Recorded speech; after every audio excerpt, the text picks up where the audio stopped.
జగన్మోహన్ రెడ్డి తెలివి తక్కువ వాడు కాదు. రాజకీయంగా అతని ఎత్తుగడలు ప్రత్యేకంగా ఉంటాయి.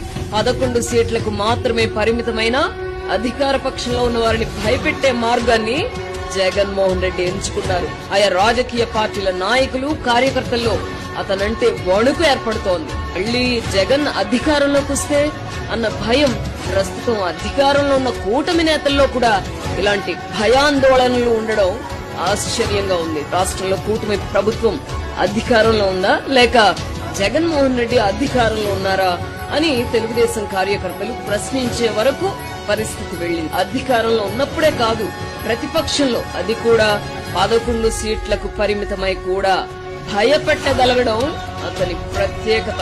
చంద్రబాబు, లోకేష్, పవన్ కళ్యాణ్ వంటి వారిని మినహాయించి మిగతా నాయకులు ప్రస్తుతానికి అధికారం అనుభవిద్దాం, 2029 తర్వాత ఏం జరిగినా మనం సేఫ్ గా ఉందాం అన్న ధోరణిని అలవర్చుకుంటున్నారు.